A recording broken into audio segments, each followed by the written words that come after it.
Hello student, today we will discuss about the solution of chapter number 5 and that is 8th class. Chapter name is coal and petroleum. So we start from question number first of exercise, firstly NCERT then extra question answer. Okay, first question is what are the advantage of using CNG and LPG as a fuel?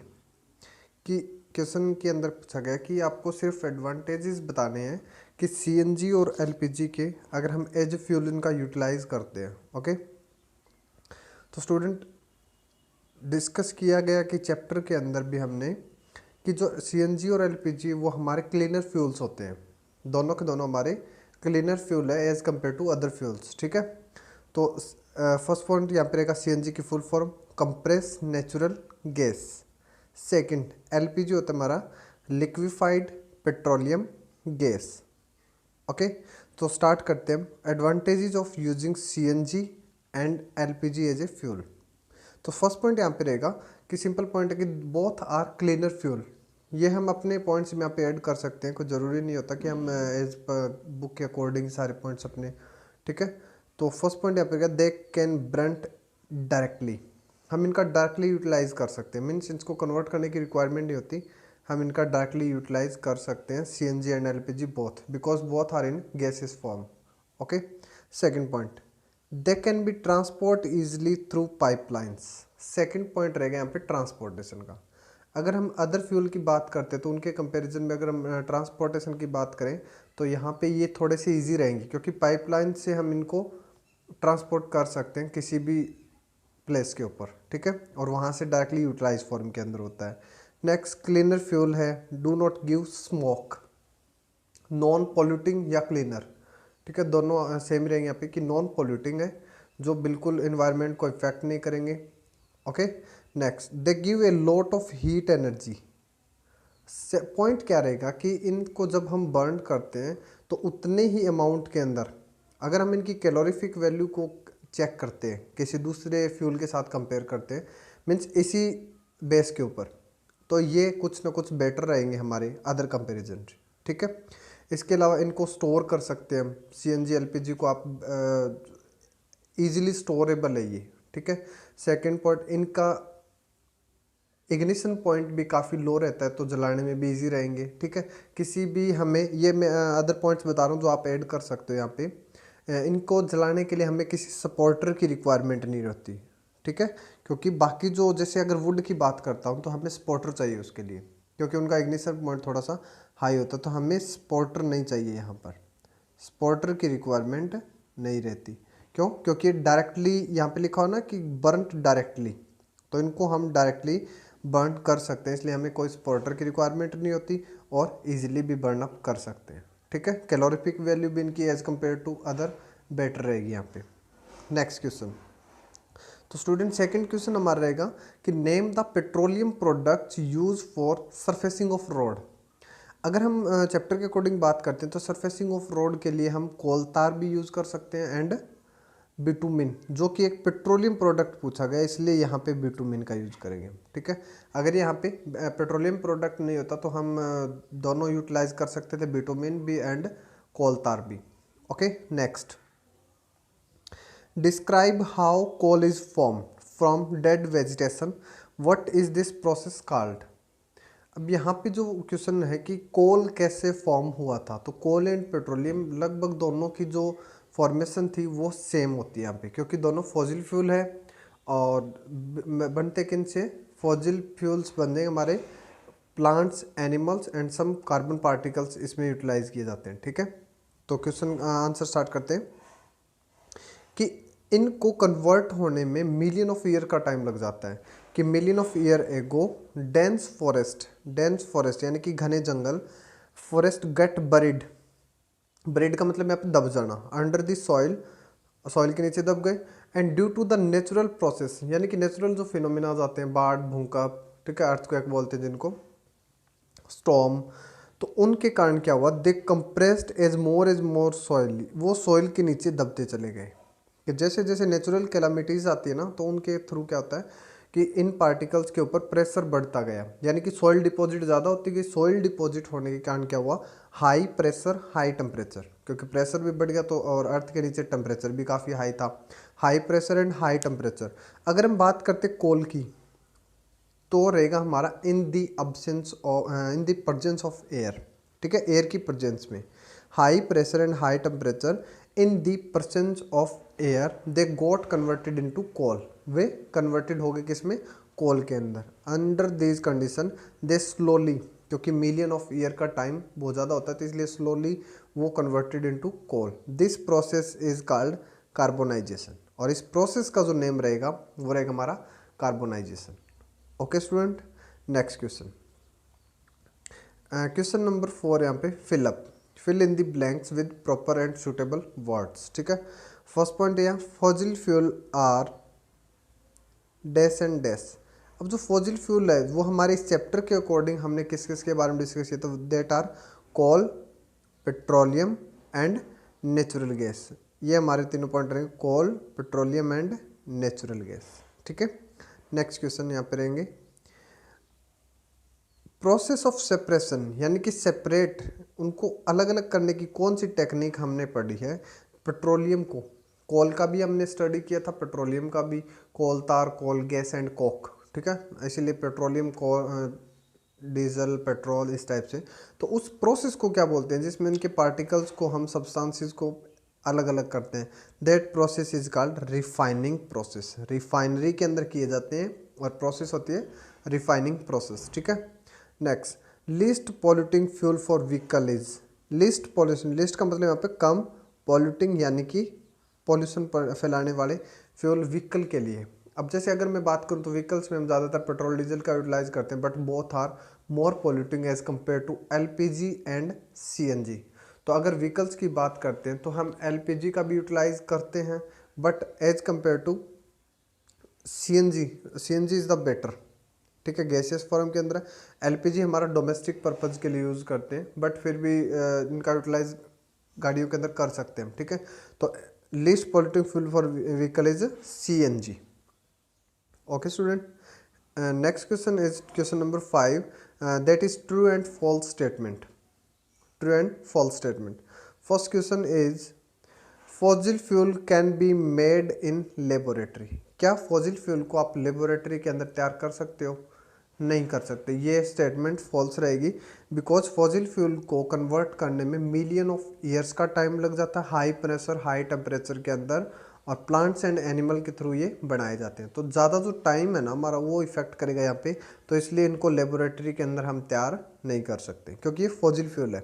Next, CNG is more polluting. अभी just earlier question हमने किया इससे पहले वाले के अंदर कि CNG is the least polluting fuel हमारा, बट यहाँ पे मोर पोल्यूटिंग, यानी ये स्टेटमेंट भी क्या रहेगी हमारी फॉल्स। फर्स्ट भी फॉल्स रहेगा, लेबोरेटरी के अंदर तैयार नहीं कर सकते। सेकंड, सीएनजी मोर पोल्यूटिंग नहीं है, ये भी फॉल्स रहेगा हमारा। Next, coke is almost pure form of carbon. क्या coke pure form of carbon है? Yes. When you study about the topic refinery product of coal, in which coke, coal tar and coal gas, so we study that coke is the best and purest form of carbon. Okay, so true, coke is the purest form of carbon. Next, coal tar is a mixture of various substances. Same topic, refinery product के अंदर we have studied in chapter that coal tar have a mixture of 8 about 200 substance in which most of the household item can be obtained. Means कि जो हमारे house hold के जितने भी item जो हम यूज़ करते हैं उनमें लगभग 200 सब्सटेंसेस का ये मिक्सअप होता है कोल तार। तो कोल तार is a mixer of various substance, yes ये ट्रू रहेगा यहाँ, ठीक है। Kerosene is not a fossil fuel, ये भी रॉन्ग हो गया। क्यों? क्योंकि केरोसिन भी हमारा रिफाइनरी प्रोडक्ट रहेगा पेट्रोलियम का, और पेट्रोलियम एक फॉजिल फ्यूल है, तो केरोसिन भी यहाँ पे क्या रहेगा फॉजिल फ्यूल। तो ये हमारी स्टेटमेंट गलत है, फॉल्स। ओके स्टूडेंट, तो ये हमारा ट्रू एंड फॉल्स स्टेटमेंट थी। Next question, explain why fossil fuel are exhaustible natural resources. कि फॉजिल फ्यूल को एग्जॉस्टिबल क्यों बोलते हैं? क्योंकि जो फॉसिल फ्यूल है ना वो हमारे, एक तो इनको बनने में मिलियन ऑफ ईयर का टाइम लगता है और इनको एक बार यूटिलाइज करने के बाद में हम इनको अगेन एंड अगेन जैसे सनलाइट यूज़ करते हैं यूजेबल फॉर्म में नहीं होते। तो एग्जॉस्टिबल सब्सटेंस कौन से होते हैं? The substance that can be used again and again and can not B exhaust by human being with the use, ठीक है, that are called exhaustible.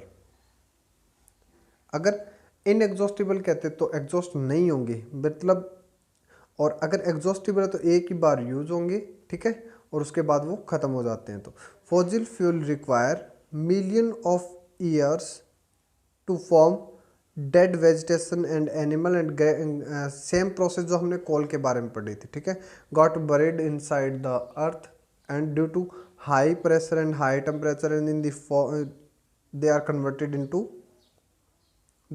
Into fuels, ठीक है, जो कोल एंड पेट्रोलियम रहेगा हमारा। फॉसिल फ्यूल आर लिमिटेड, इनकी जो value है वो हमारे पास लिमिटेड वे में है, यानी अगर हम इनको यूज़ करेंगे तो ये ख़त्म हो जाएंगे और इनएग्जॉस्टिबल ख़त्म नहीं होते, जैसे सनलाइट अभी एग्जांपल दिया था। तो फॉसिल फ्यूल हमारे सारे के सारे तो लगभग वो एग्जॉस्ट फॉर्म के अंदर ही, यानी एक बार यूज हो गया again and again utilise can not be done, okay. तो ये फॉसिल फ्यूल है वो एग्जॉस्टिबल होते हैं। Next question, describe characteristic and uses of coke. Coke की करेक्टरिस्टिक क्या क्या थी एज पर आवर चैप्टर? जो कोक की करेक्टरिस्टिक है वो क्या होता है कि ये टफ एंड पोरस सब्सटेंस है। सेम टॉपिक हमारा ये कि coke is a tough porous and black substance and the pure form of carbon, ठीक है। तो ये आप इसके अंदर लिख सकते हो, प्योर फॉर्म भी इसकी करेक्टरिस्टिक ही है ये, ठीक है। और यूजेज क्या होता है? Manufacturing of steel and some other metals, और मेटल को एक्सट्रैक्ट करते हैं इनमें से, ठीक है, ये इसके यूजेज रहेंगे। Explain the process of formation of petroleum. Petroleum कैसे बना था? अब जैसे कोल के अंदर हमने पढ़ा था ना कि फॉसिल फ्यूल जो भी बनते हैं वो प्लांट्स एंड एनिमल्स के गेट बरीड होने के बाद में million of year, high pressure, high temperature, but soil के अंदर प्रेजेंस ऑफ एयर वर्ड रहेगा हमारा, ठीक है। और पेट्रोलियम के अंदर क्या हो जाएगा? ये in the absence of air होते हैं, ठीक है, लेक ऑफ एयर बोल दो, absence of air, they converted into petroleum. जगह कौन सी होगी कि जहां पर ऑलमोस्ट क्या होते हैं कि पेट्रोलियम है वो was formed from dead organism get buried in the sea। कोल के बारे में हमने पढ़ा था कि get buried in the soil, ये यहाँ पे रहेंगे या तो सी या सी साइड का जो एरियाज होते हैं, ठीक है, उनके अंदर मिलियन ऑफ ईयर्स का टाइम भी इन्हीं में लगता है।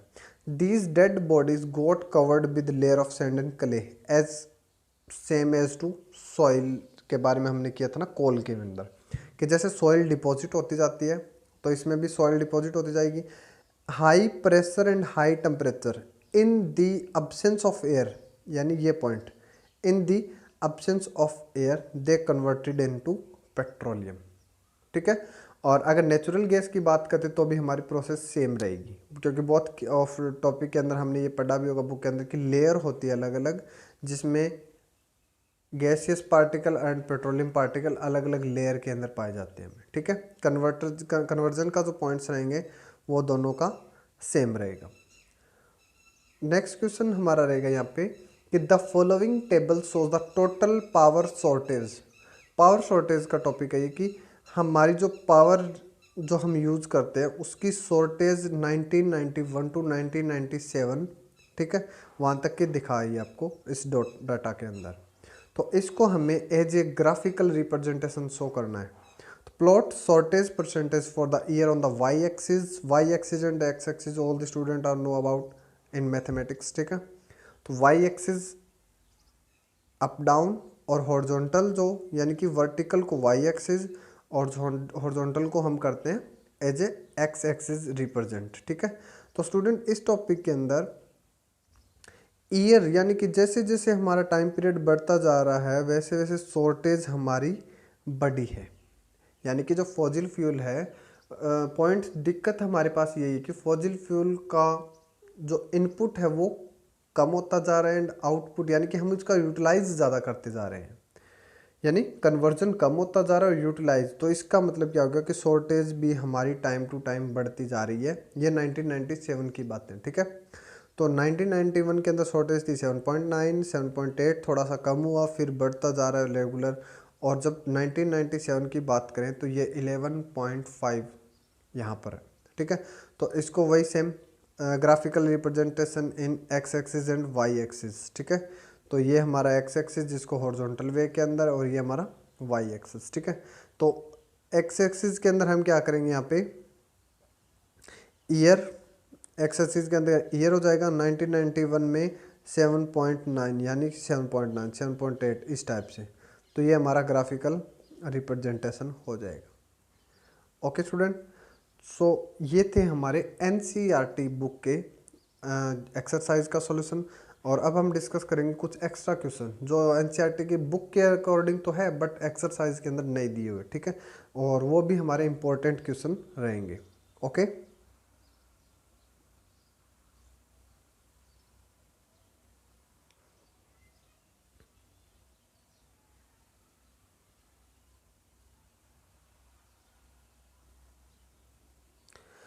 so student, question number first is mention 4 natural resources that help life to originate and survive on the earth। कि हमें 4 नेचुरल रिसोर्सेज के नेम बताने हैं जिनसे हमारा लाइफ सर्वाइवल पॉसिबल है ऑन दी अर्थ। तो हमारे नेचुरल रिसोर्सेज की अगर बात करते हैं तो air, water, soil and mineral. ठीक है, कि एयर ऑक्सीजन के रिकॉर्डिंग, वाटर सर्वाइव करने के लिए, वाटर हमें पीने के लिए चाहिए जिसमें टाइम पीरियड, सॉइल का यूटिलाइज हर जगह के लिए चाहिए हमें, क्योंकि सॉइल से ही हमारी जो रिक्वायरमेंट है, फूड रिक्वायरमेंट, अदर रिक्वायरमेंट्स है, वो सारी कंप्लीट होते हैं, और मिनरल्स ही हमें हेल्प करेंगे। ठीक है, natural resources are both living and non living, do you agree? क्या नेचुरल रिसोर्सेज लिविंग और नॉन लिविंग दोनों टाइप के सब्सटेंस से बनते हैं? ठीक है, और दोनों के हमें एग्जांपल देने यहाँ पे। Yes, natural resource are both living and non living types. ठीक है, अगर हम लिविंग की बात करते हैं तो प्लांट्स एंड एनिमल हमारे पास सबसे बड़ा फॉसिल फ्यूल का एग्जाम्पल रहेगा यहाँ पे, प्लांट्स एंड एनिमल। और अगर हम नॉन लिविंग की बात करते हैं तो वाटर, सॉइल, जैसे पीछे वाला टॉपिक हमने वाटर, सॉइल एंड मिनरल्स, इनका यूटिलाइज भी करते हैं। ठीक है, ये भी हमारे रिसोर्सेज रहेंगे। Next question, the amount of ground water on the earth always remain the same. अगर हम वाटर की बात करते हैं तो वाटर हमारी स्टेट चेंज होती रहेगी। ठीक है, बट रहेगा कांस्टेंट वे के अंदर ही। Okay, do you agree? क्या आप इस पॉइंट से एग्री है? Yes, ground water is a renewable, यानी हम इनको अगेन एंड अगेन यूटिलाइज कर सकते हैं, रिन्यूएबल है ये। बट प्रॉब्लम क्या आती है? ठीक है, प्रॉब्लम ये रहेगी कि जो ग्राउंड वाटर, स्पेशल हमारा टॉपिक उसी के बारे में, ग्राउंड वाटर के बारे में क्या रहेगा, तो फिर प्रॉब्लम क्या आती है? रिमेन सेम भी है, कांस्टेंट भी है, बट ग्राउंड वाटर की जो लेयर है हमारी, ठीक है, एक्वीफर है, वो डिप्लेट क्यों होती जा रही है? डिप्लेशन समझते हो, मतलब कि डाउन, डिप्लेट का मतलब डीप होती जा रही है। उसके पीछे का रीज़न क्या है कि अगर हम किसी भी नेचुरल सब्सटेंसेस, कोई भी ऑब्जेक्ट हो, अगर हम उसको कंप्लीट कम करते हैं, ठीक है, कंप्लीशन कम करेंगे, लेस, और अगर हम उसका यूटिलाइज मोर करते हैं, यूटिलाइज क्या करेंगे यहाँ पे, ज़्यादा करेंगे, तो वो नेचुरल रिसोर्स कुछ टाइम पीरियड के बाद में ख़त्म हो जाएगा। ठीक है, और सेम यही पॉइंट हमारा यहाँ पे ग्राउंड वाटर के साथ है। क्या पॉइंट रहेगा कि ग्राउंड वाटर के अंदर भी यही सिचुएशन हमारी, कि जो वाटर हमारा ग्राउंड के अंदर जाना चाहिए, ठीक है, यानी कि इनलेट होना चाहिए हमारा, वो तो हो रहा है लेस, और जो हमारा यूटिलाइजेशन ऑफ ग्राउंड वाटर है वो ज़्यादा है। ठीक है, तो सेम वही एग्जांपल के थ्रू अगर किसी ऑब्जेक्ट को हम वापस कंप्लीशन कम कर रहे हैं, यूटिलाइज अगर हम ज़्यादा कर रहे हैं, तो वो नेचुरल रिसोर्स हमारा कुछ टाइम पीरियड के बाद में ख़त्म हो जाएगा। तो यही सेम हमारे ग्राउंड वाटर के साथ हो रहा है कि जैसे जैसे हम इसका यूटिलाइज ज़्यादा कर रहे हैं, तो जो हमारी एक्वेफर या फिर वाटर टेबल है वो क्या होती जा रही है, डिप्लेट करती हुई जा रही है। ठीक है, तो yes, ground water is a renewable resource, but today we are using it more. अभी जैसे मैंने एक्सप्लेन किया कि हम इसका यूज ज़्यादा कर रहे हैं एज कम्पेयर टू रिन्यू, यानी वापस डालने के बजाय हम इसका यूटिलाइज ज़्यादा कर रहे हैं, so the water level is decreases day by day. Okay student, next, how has the increase in human population and it's need affect natural resources, कि जो ह्यूमन पॉपुलेशन अगर बढ़ती जाएगी तो नेचुरल रिसोर्सेज कैसे अफेक्ट होंगे। अब सिंपल वही अगेन टॉपिक वही हो जाता है कि अगर हम यूटिलाइज ज़्यादा करें, क्योंकि पॉपुलेशन बढ़ने का मतलब है पॉपुलेशन बढ़ेगी तो उनकी रिक्वायरमेंट भी ज़्यादा हो जाएगी। रिक्वायरमेंट ज़्यादा होने का यहाँ पे कि जो नेचुरल रिसोर्सेज है वो यूजेबल ज़्यादा होंगे और रिन्यू क्या हो जाएंगे, कम। ठीक है, तो as the population is increase day by day, ठीक है, therefore their requirement also increase, उनकी रिक्वायरमेंट भी यहाँ पे बढ़ जाती है। और अगर रिक्वायरमेंट बढ़ेगी, more sources are used day by day, तो ज़्यादा रिसोर्सेज का यूज़ किया जाएगा।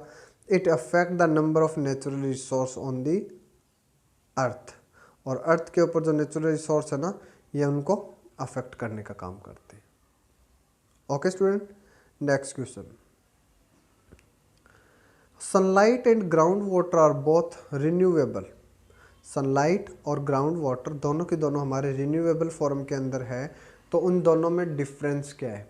अब ग्राउंड वाटर का तो हमने लास्ट क्वेश्चन किया कि ग्राउंड वाटर में रिन्यूइंग प्रोसेस में प्रॉब्लम हमारी, और कोई प्रॉब्लम नहीं है, आप यूटिलाइज करो, बट रिन्यूइंग में प्रोसेस में प्रॉब्लम आ रही है क्योंकि इवापोरेशन प्रोसेस ज़्यादा हो रही है और रिन्यू इन ग्राउंड ये हमारी प्रोसेस क्या होती जा रही है, कम होती जा रही है। ठीक है, तो सनलाइट और ग्राउंड वाटर बोथ आर ठीक है, sunlight and ground water both are renewable resources. तो इनमें डिफरेंस बताना हमें, तो sunlight get replenish at infinite rate, यानी कि सनलाइट तो इनफाइनाइटली रेट से बढ़ती जा रही है। अगर हम इसका यूज़ थोड़ा सा हाई भी कर दें तो भी there is no effect. If we use increase the consumption rate of sunlight, there is no effect on resource. ठीक है, बट ग्राउंड वाटर के अंदर वही प्रॉब्लम जो हमें लास्ट क्वेश्चन के अंदर भी डिस्कस की थी यहाँ पे। ठीक है, तो replenish at a constant rate and it we use indiscriminately, then the some day the whole supply of ground water may be exhausted. अगर हम इसी टाइप से इसका यूटिलाइज करते गए, रिप्लेनिश प्रोसेस कम रहेगी, रिन्यूइंग प्रोसेस कम रहेगी, तो एक टाइम पीरियड ऐसा आएगा all the ground water may be exhausted. ठीक है, तो ये एग्जॉस्टेड नेचुरल रिसोर्स में आ जाएगा। Name 3 fuels we get by digging into the earth, कि 3 लिक्विड्स के नेम बताने हैं जिनका यूटिलाइज हम अर्थ के थ्रू करते हैं। What is the common name, यानी कि तीनों को मिलाकर एक कॉमन नेम भी हमें बताना है। Why is this name given, और वो नेम हमने इसको क्यों दिया। ठीक है, तो सबसे पहले 3 फ्यूल्स, कौन कौन से हमारे 3 fuels, 3 fuels obtained by digging into the earth are LPG, CNG, kerosene, petroleum. आप कोई भी 3 यूटिलाइज कर सकते हो यहाँ पे, पेट्रोल, एलपीजी एंड केरोसिन। ठीक है, they all are commonly known as petroleum, क्योंकि पेट्रोलियम की रिफाइनरी प्रोडक्ट है ये, तो इनको हम पेट्रोलियम भी बोल सकते हैं। They are so called because they are obtained from underground rocks. ठीक है, चट्टानों के नीचे पाए जाते हैं। They are mixture of several hydrocarbons, और ये हाइड्रोकार्बन से बनते हैं और ये उनका मिक्सर होता है। ठीक है, तो 3 फ्यूल्स रहेंगे हमारे LPG, petrol, kerosene etcetera. All fossil fuel are made up of compound of carbon and hydrogen. Important topic रहेगा ये हमारा, कि जो भी फॉसिल फ्यूल हम यूज़ करते हैं वो हमारे कंपाउंड होते हैं कार्बन और हाइड्रोजन के। ठीक है, क्या आप इस पॉइंट से एग्री हो? अगर yes, then give reason related to this. Yes, all the fossil fuel are compose of hydrocarbon. हाँ, कि सारे के सारे जो हमारे फॉसिल फ्यूल होते हैं वो हाइड्रोकार्बन से कंपोजिट होते हैं। ठीक है, fossil fuel were form as the result of plant and animal that died million of year ago. ठीक है, and get buried under the soil, and due to high pressure and high temperature they are converted into fossil fuels। Fossil fuel के अंदर हमारा कोल, petroleum दोनों रहेगा यहाँ पे। ठीक है, is the most abundant element in the living organism are carbon. अब सभी हम जानते हैं कि जो मोस्ट एबंडेंट जो पार्टिकल्स है ना वो हमारा कार्बन है, सेकंड नंबर पे हाइड्रोजन। ठीक है, that's why all fossil fuel are made up of compound of carbon and hydrogen, और ये हमारा रीजन रहेगा। Next, which is a better fuel, कि अगर हम कोल और कोक की बात करते हैं, ठीक है, तो इन दोनों में से कौन सा बेटर फ्यूल है। अब सिंपल सी बात है यहाँ पे कि जो हमारा कोक है, ठीक है, वो कोल का एक रिफाइनरी प्रोडक्ट है, ठीक है, एज ए रिफाइनरी प्रोडक्ट है ये। और कोक के अलावा कोल तार एंड कोल गैस भी होते हैं, ठीक है। अब यहाँ पे अगर मैं बात करूँ तो कोक की करेक्टरिस्टिक हमने लास्ट क्वेश्चन के अंदर की थी जो स्टार्टिंग में, कि क्या क्या प्रॉपर्टीज थी कोक की, कि एक ब्लैक कलर का पोरस एंड हार्ड सब्सटेंस है, ठीक है, purest form of carbon, purest form of carbon में भी था, ठीक है। तो जब हमारे पास प्योरेस्ट फॉर्म ऑफ कार्बन है तो हमें इससे सबसे ज़्यादा हीट मिल सकती है, क्योंकि कार्बन के कंपैरिजन की बात करते हैं ना, कार्बन की अगर वैल्यू इंक्रीज होती जाएगी तो हमें हीट की प्रॉपर्टी भी बढ़ती जाएगी, ठीक है। तो अगर मैं कोल की बात करूं तो कोल के अंदर कोल तार और कोल गैस दोनों प्रोडक्ट होते हैं, दोनों के अंदर पॉल्यूशन लेवल भी शायद में भी एक लिमिट से ज़्यादा भी हो सकता है। सेकंड, उनके अंदर अदर कंटेंट भी हो सकते हैं, ठीक है, जो हीट को रोकने का काम कर सकते हैं। बट यहाँ पे जो कोक है वो almost pure form of carbon रहेगा ना, इसी रीज़न के कारण हम यूज करेंगे कोक का, ठीक है। सो स्टूडेंट, आंसर क्या रहेगा हमारा कि coke is better fuel, Coke एक बेटर फ्यूल हो सकता है because it is almost the purest form of carbon, ये लगभग हमारी प्योरेस्ट फॉर्म ऑफ कार्बन है, और it burn without the smoke. जैसे अभी बताया ना आपको कि अगर मैं कोल तार और कोल गैस की बात करता हूँ कोल के अंदर तो उसमें थोड़ा सा पॉल्यूशन लेवल भी बढ़ सकता है, क्योंकि कोल तार और कोल गैस इसके अंदर मिक्स होते हैं, जो उसकी जो कैलोरीफिक वैल्यू है उसको डिक्रीज कर सकते हैं एज कम्पेयर टू अकेले कोक। अगर मैं अकेले कोक की बात करता हूँ तो इसके कंपेरिजन में कोल की जो कैलोरीफिक वैल्यू है वो थोड़ा सा यहाँ पे डिप्लेट कर सकती है, ठीक है। तो स्मोक कम हो गया इसके अंदर and high calorific value that make it a better fuel as compare to coal. While refining petroleum, जब भी हम पेट्रोलियम की रिफाइनिंग करते हैं, which property is use to separate petroleum and its various fraction, यानी पेट्रोलियम की refinery क्या करते टाइम हम किन चीज़ों को ध्यान में रखते हैं और किस पॉइंट्स को हम अपने माइंड में रखें ताकि वेरियस जो फ्रैक्शन है ना वो प्रॉपर वे के अंदर एक्सट्रैक्ट हो जाए। तो होता क्या कि कार्बन पे डिपेंड करती है हर चीज़ यहाँ पे, ओके। तो as the number of carbon atom increase, अगर number of carbon atom increase the boiling point also increase. जैसे अभी लास्ट क्वेश्चन के अंदर कोक की बात थी हमारी, तो वो भी यही पॉइंट था हमारा कि अगर कार्बन एटम इंक्रीज होते हैं तो बॉइलिंग पॉइंट भी इंक्रीज हो जाएगा। This property is use to separate petroleum and its fraction. अब होता क्या देखो, जिसका बॉइलिंग पॉइंट कम होता है, ठीक है, वो हीटअप करते ही सबसे पहले बॉयल होना वही पार्टिकल स्टार्ट हो जाती है, यानी वो पार्टिकल रिफाइन होना क्लियर कट रिफाइन स्टार्ट हो जाती है। और जो पॉइंट हमारा जिस पार्टिकल की बॉइलिंग पॉइंट सबसे ज़्यादा होती है वो सबसे लास्ट के अंदर रिफाइन किया जाएगा, ठीक है। Now a day A number of vehicle run on CNG, कि आजकल जो व्हीकल्स है हमारे वो लगभग कंप्रेस नेचुरल गैस पे रन करते हैं। What is the full form of CNG, CNG यानी कंप्रेस्ड नेचुरल गैस, ठीक है। What is the advantage of using CNG और पेट्रोल और डीजल, तो इन दोनों का सीएनजी का यूज करने का हमारे बेनिफिट्स बताने हैं, कुछ एडवांटेज, ठीक है। सीएनजी क्या हमारी कंप्रेस नेचुरल गैस है और इसका एडवांटेज काफ़ी रहेंगे हमारे यहाँ पे। सबसे मेन पॉइंट रहता है वो होता है लिस्ट पॉल्यूटिंग है ये, ठीक है, यानी बिल्कुल भी पॉल्यूट नहीं करते इन्वायरमेंट को, ठीक है। तो ये सबसे जो मेन हमारा यहाँ पे जो पॉइंट रहेगा वो यही है कि सीएनजी एक कंप्रेस नेचुरल गैस है। एडवांटेज ऑफ सीएनजी और petrol and diesel is that CNG is a non polluting fuel for vehicle.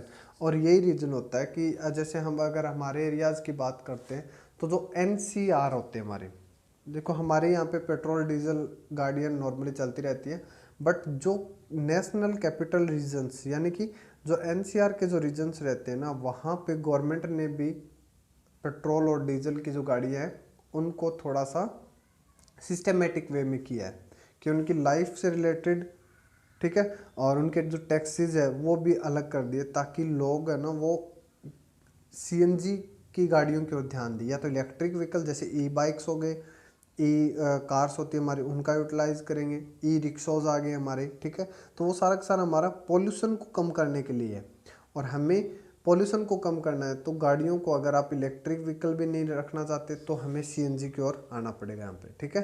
तो स्टूडेंट ये हमारा chapter number 5 coal and petroleum completed, और होप सभी को अच्छे से समझ में आया होगा, ठीक है। Okay student, have a nice day.